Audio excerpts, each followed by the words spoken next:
run through the example of using a text to enter competition or a text to enter contest to grow and gain my SMS lists. So the first thing that I'm going to do is we're going to start with running a Valentine's Day text to enter gift basket giveaway as a strategy to build our SMS user base.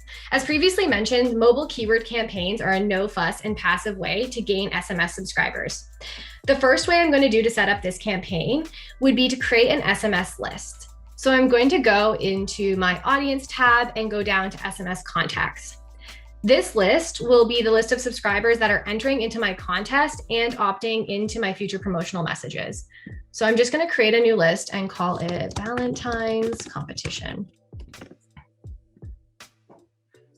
Once my SMS list is created, the next thing I'm going to do is create my mobile keywords. So this is the mobile keyword index page. Here you see all of my keywords that I have previously created, as well as their status as to whether they're active or inactive. I'll go into more detail as to what does an active and inactive status mean and how does that impact your customers' communication using that mobile keyword. Next, here I have listed how many times this mobile keyword has been used in campaigns. I want to clarify here, this is how many times a mobile keyword has been used in a SMS campaign. We would obviously love and suggest that you would cross-promote, your mobile keywords campaigns in your email campaigns as well. But this counter is specific for how many times it's been used in another SMS campaign.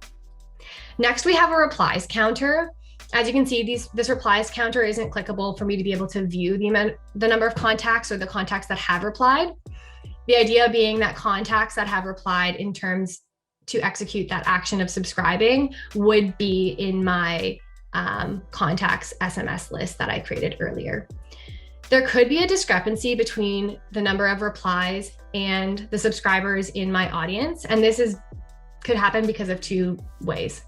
Number one, I could have one contact that has subscribed but has texted in the keyword multiple times.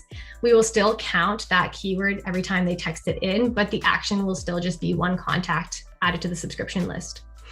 The second would be customers can, text in a keyword to subscribe to a list, but then also use a global unsubscribe like stop.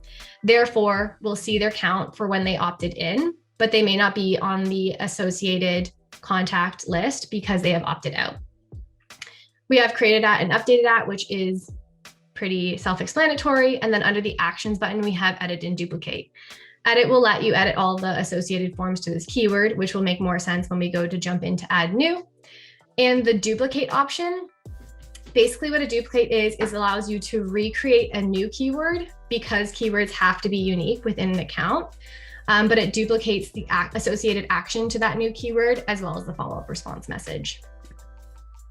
So using my Valentine's contest example, I'm going to make a keyword that would be Valentine. And I'm going to make the action that anyone who is texting in this keyword Valentine is going to be subscribed to my Valentine's Day competition. As mentioned, I want to create an automated message letting customers know that they have successfully entered.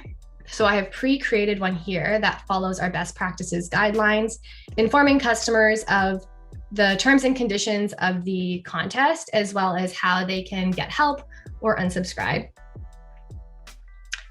Some other features here is that you can leverage keywords within this automated message, or you can also use contact tags here.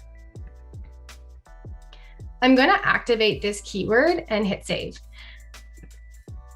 Now my Valentine's keyword is ready for me to cross promote to get this campaign up and running. I may want to do what Old Navy did and put it on my website, send it out in emails, webpage, landing pages, mention it in webinars, throw it in a newsletter or a blog. Flyers and prints if everyone is still doing that, and or if you have a brick and mortar store that's operating under these pandemic conditions, you could also even promote it within the store. As you can see within this Valentine's Day promotion, I'm planning on running this until February 13th, at which point the competition stops. And then I would select a winner and announce it the following day. So what I would do is on February 13th, I would want to deactivate this keyword. What happens then if a customer texts in the Valentine's word on the 14th or after it's inactive is that they're going to get an invalid response message. This invalid response message is global, so any misspelled or inactive keywords that are sent in will receive the same message. Once again, we definitely suggest putting in your help and stop to unsubscribed options. So now let's jump into how I would send an SMS campaign by going into campaigns and selecting SMS campaigns. Using the example or continuing with the example of my Valentine's Day gift basket promotion, I'm going to want to compose my message. Let's say that this time I'm letting all of my customers know that they didn't win after I've selected a winner and contacted them. So it could be like a Valentine's Day letdown. And I have written up my response here, letting them know better luck next time, they haven't won, but also giving them a promo code for the next time that they wanted to check out.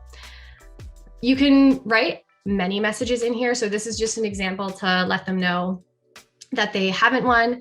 But let's say that when I was running this Valentine's Day competition, I already had an existing SMS user base. I could have also let them know, hey, subscriber, we're running a competition, text, and then I would include the keyword text Valentine to enter and learn more. I can always see the rendering of the preview of my message, but I can also test this myself by adding it in to a test number and hitting send test and validating that looks right on my own phone.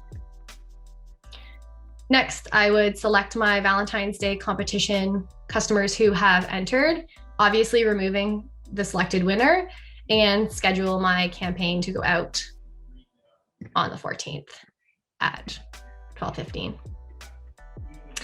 Because there's no one who is currently in this Valentine's Day competition, it will be not able to schedule yet, but once I do have an active subscriber, I would be able to. So I hope that demo was helpful.